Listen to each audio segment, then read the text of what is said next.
Today on the newscast, the prophetic implications of Russia's invasion of Ukraine and what it means for Israel in the Middle East. That's next.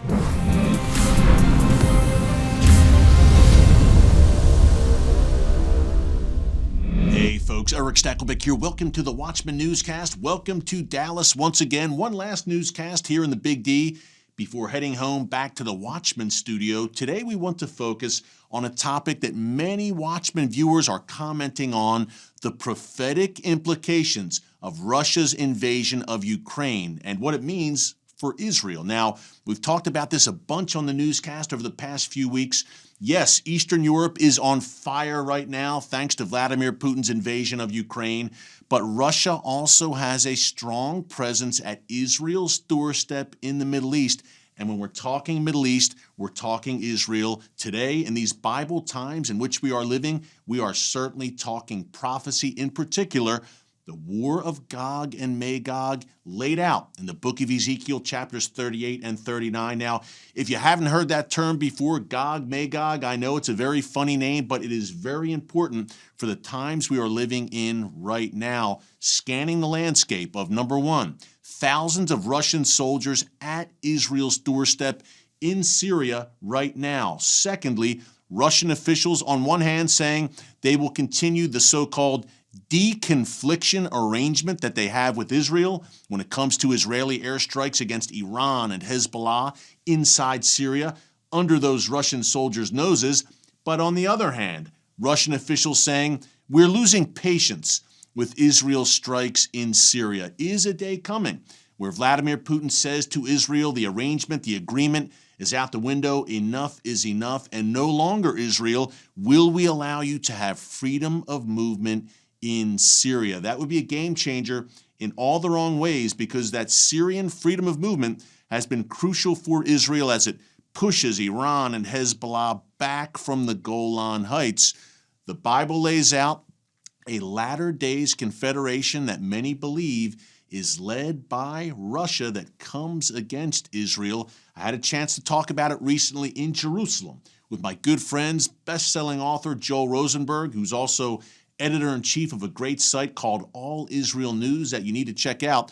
Also, Chris Mitchell, Middle East Bureau Chief for CBN News and host of the Jerusalem Dateline show, coming to you on The Watchman from Jerusalem, talking Russia and prophecy. Take a look. You know, we're talking about Syria. Back several years ago, it was really Russia that went in to save the regime of Bashar Assad. September 2015. Yeah, and exactly. He's never left. No, he has never left. And Israel and Russia have had an interesting relationship because Iran wants to use Syria as a forward base against Israel. They brought in Hezbollah and militias from around the country. They're trying to bring in weapons. Well, Israel has been fighting a shadow war against that encroachment against Israel. Putin has allowed it. Yes. But what will happen if Putin all of a sudden says, well, no more Israel, and what is that going to do if Iran is able not only perhaps to get a nuclear weapon, but to have this forward base right on Israel's border, just a several-hour drive away from where we are? You almost have to imagine the Iranian leadership meeting with Putin privately and saying, whose side are you on? You're a nuclear superpower. You've provided us nuclear assistance to build our nuclear program. You have provided us political cover at the United Nations, but many other areas. You've sold us, your most advanced missile defense systems and so forth. But you're letting Israel pick us apart in Syria. Which side are you on? Under Russia's... Make a decision. Right, and Joel, under Russian soldiers' noses, essentially, who are there in Syria right now. This is all unfolding. Absolutely. As they're there. I think there is a point in which the Iranian regime is going to persuade Putin. We get it. The reason you've been cautious in Syria is because of the Americans, not because of the Israelis. But you don't have to worry anymore. The Biden administration's not going to show any type of strength. They're not doing it in Europe. They're not doing it in Asia.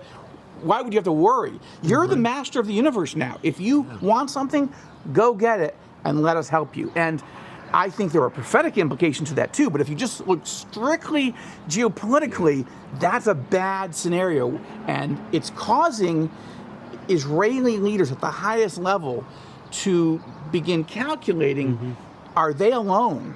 For all the wonderful sentiments coming out of Washington and the Biden administration, do they have to go take out Iran's nuclear facilities alone, and also before Russia says no?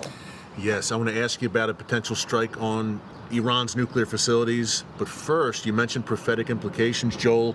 Both of you have talked about that coming war of Gog and Magog laid out in the book of Ezekiel, chapter 38 and 39. Chris, I'll start with you, and Joel, I want to ask your take on it as well. Russia's moves in the Middle East, could there be some prophetic implications to that?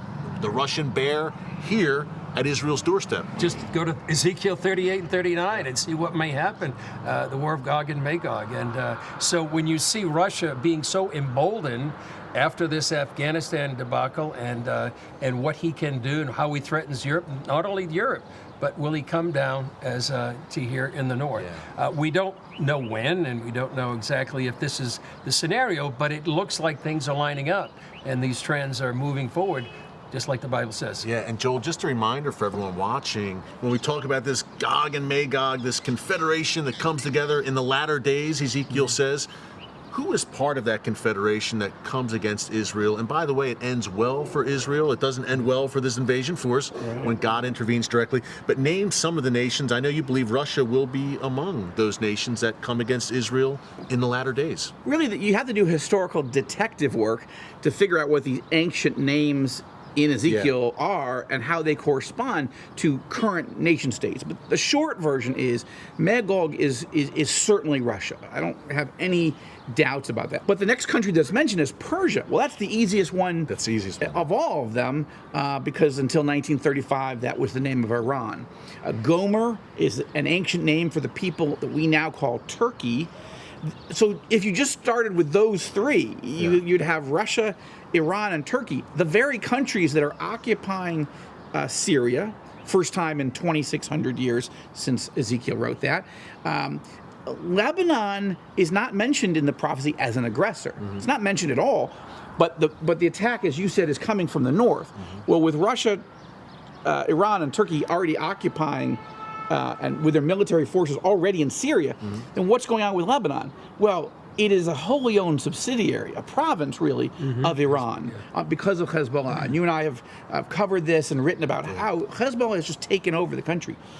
So we could go through more countries, but the main invasion force comes from the north, and a couple things have had to have happened. Ezekiel 36 and 37. Israel has to be reborn as a country. Check. Jews have to be coming back en masse and resettling here. Check. Jews have to have rebuilt the ancient ruins. Check. They have to make Israel, modern Israel, prosperous. Check. And they have to be living securely in the land. The term peace is never used, but the sense that Israelis feel like, okay, yeah, we get it, people hate us, we're Jews.